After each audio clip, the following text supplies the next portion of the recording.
Today is Tuesday, October 11th. What to know about Russia's biggest attacks on Ukraine since the first week of war, and the next move that world leaders are watching closely. Also, Harvey Weinstein back on trial, what he's facing this time. And we'll tell you the security measures some polling places are taking ahead of Election Day. We're only 4 weeks out now. Plus, what the real-life inventing Anna is saying after being released from jail. Why the newest iPhones are causing some accidental calls to 911. And the top fast food chain that was just given the title of slowest drive-thru. Those stories and more news in today's episode. Welcome to The Newsworthy. All the day's news in around 10 minutes. Fast, fair, fun, and on the go. I'm Erica Mandy. Thanks so much for being here. You ready? Let's do this. Well, Russia has retaliated more for an attack on a key bridge, sending a barrage of missiles on Ukrainian cities. Officials are calling it one of Russia's largest attacks since the start of the war. The strikes hit at least 10 cities, including the capital of Kyiv. Around 100 people were hurt and at least 14 killed. Russia says it's payback for the attack on one of their most essential bridges. A number of civilian areas were hit, like a playground and a landmark pedestrian bridge in the capital city. President Biden condemned the attack, saying it demonstrates the brutality of Russia's illegal war. Ukraine's president called Russia a terrorist state and will address an emergency meeting of some world leaders today. The attacks knocked out power to hundreds of thousands of people in Ukraine. Many also lost water. And it's not just Ukraine who will feel the impact of these outages. In order to supply energy to their own people, Ukraine says they will stop exporting power to other countries in Europe. That change starts today, and it's unknown how long it will last. Ukraine's president says Russia is lashing out at innocent cities because of its losses on the battlefield. Recently, Ukraine's military has scored a number of important victories, taking back their land from Russian control. Even China and India, who have refused to criticize Russia, are now calling for Russia to de-escalate. Could there be an end on the horizon? It's not likely. The Russians are now partnering with troops from Belarus. The neighboring country to Ukraine's north is deploying its forces along the border with Ukraine.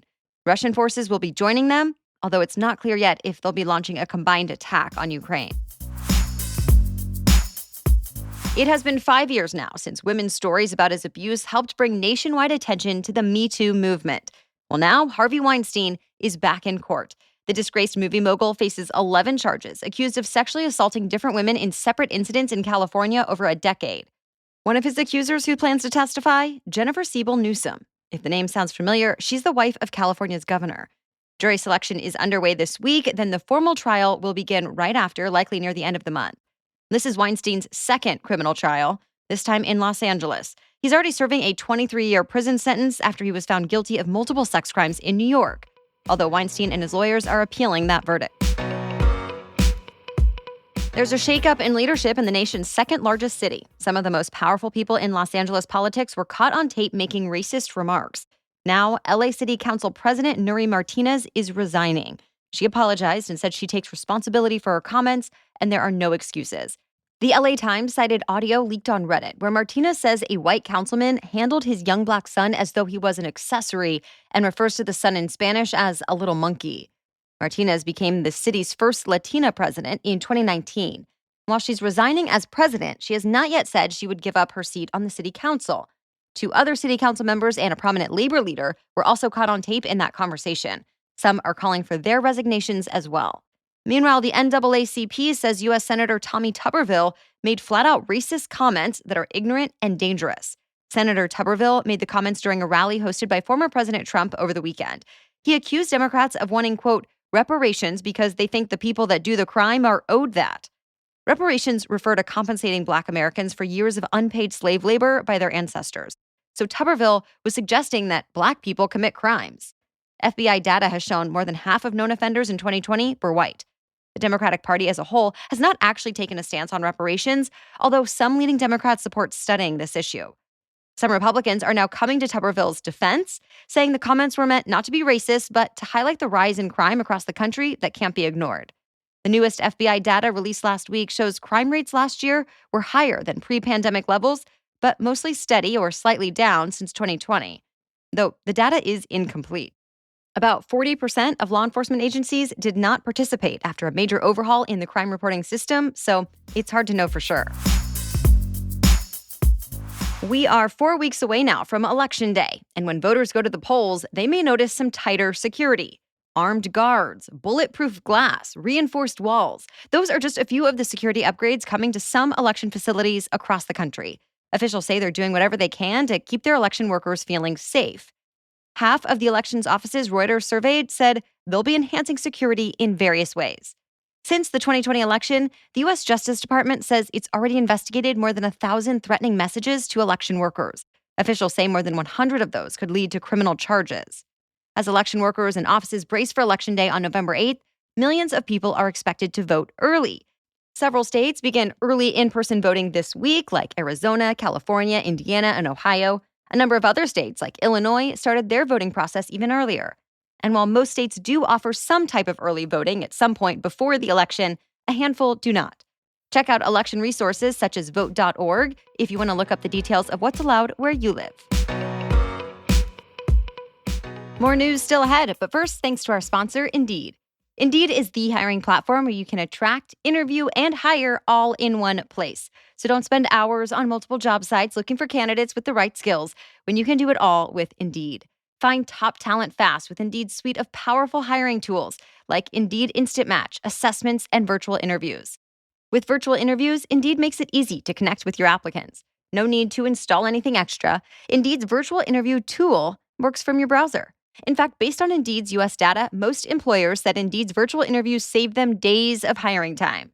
So join over 3 million businesses worldwide using Indeed to hire great talent fast. Indeed knows when you're growing your own business, you have to make every dollar count. That's why when you sponsor a job, you only pay for quality applications from resumes in the database that match your job description.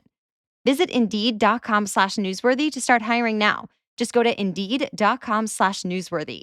Indeed.com/newsworthy. Terms and conditions apply. Cost per application pricing not available for everyone.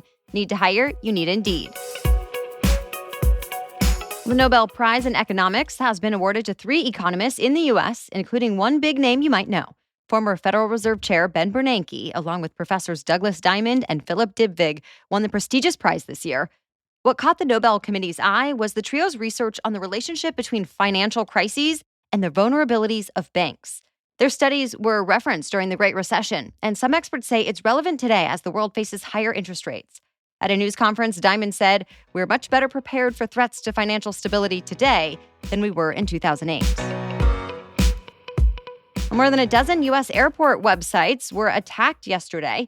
Thankfully, though, it did not cause any major issues. A pro-Russian hacking group is likely behind this. Cybersecurity experts believe it was a denial of service attack. So that's essentially when a website is overloaded on purpose so you can't access it or it's extremely slow. Some of the biggest airports in New York, Los Angeles, Chicago, and Atlanta had their websites knocked offline. So some travelers couldn't check flights or book them. Most of the websites were down for a short time before being fully restored. The group accused of the hack is known as KillNet, and they claim to be so-called hacktivists who support the Russian government, but it's not believed the Kremlin actually ordered this. KillNet has increased their attacks since Russia invaded Ukraine, especially on those supporting Ukraine. Just last week, they admitted to targeting state websites in Kentucky, Colorado, and Mississippi, knocking them offline for a short time. The real-life Anna from Netflix's Inventing Anna is out of jail and under house arrest. If you haven't watched the popular series yet, it tells the story of a young woman who conned her way into the New York social scene. Anna Sorkin, who also went by Anna Delvey, is now facing deportation back to Germany. The 31-year-old told the New York Times just hours after leaving jail that she wants to stay here in the U.S. because she says she wants to fix what she's done wrong. Sorkin was convicted back in 2019 for conning almost $300,000 from banks, hotels, and even her so-called friends. She was actually released from prison after 3 years, but was picked up by immigration officials for overstaying her visa and has been in jail ever since. That fight over whether she can stay or leave is still ongoing, but for now, she'll do it under house arrest in an apartment in Manhattan. It seems the latest iPhone models and Apple Watches have been causing some accidental calls to 911. They have a built-in safety features that automatically detects when someone's been involved in a car crash. And if you don't dismiss the alert within 20 seconds, an emergency call goes out. Well, the Wall Street Journal reports some users have reported false alarms. For example, their iPhone 14s have called 911 while on a roller coaster, since those can replicate the sensation of being in a dangerous crash. 911 call centers located near amusement and theme parks even say they've received numerous false alarms because of this issue. If you do have an iPhone 14 or one of the new Apple Watches, officials are asking you put your devices into airplane mode or disable the crash safety feature before going on any thrill rides. Still, the journal reports other scenarios have triggered false alarms as well, like when someone drops their phone while driving. We'll see if Apple will come out with a fix for this, but even if not, some say the safety feature can be extremely helpful if and when it works as intended. New data from an annual study found out of the top fast food restaurants, ChickfilA has the slowest drive-thru, averaging about 8.5 minutes in line. But there is a good reason it's so slow. It's also the most popular, according to the survey, averaging the most amount of cars in the drive-thru. It also found that Chick-fil-A was the leader when it came to the friendliest customer service. If you are in a hurry and want fast food, Taco Bell was found to have the fastest drive-thru. Well, that's it for the main news today, so now it's time for Trivia Tuesday, when we ask a different trivia question every week. But first, a quick break for our sponsor, Rothy's. Doesn't it seem like white sneakers are the new uniform for pretty much everyone? I don't mind it. They go with everything, can be dressed up or down, they're comfortable and easy to walk in, and they come in a variety of styles. Well, Rothy's has amazing sneakers. Rothy's original slip-on sneaker even won Best Slip-on Sneaker from Self Magazine's 2022 Sneaker Awards, and Rothy's has 2 new classic styles that are sustainably made with recycled single-use plastic bottles. I already have a great pair of white sneakers from Rothy's, and no matter what style I need, when I want some new shoes, my go-to place is Rothy's. I can depend on them to fit well, be comfortable right out of the box, and provide styles I can wear with every season.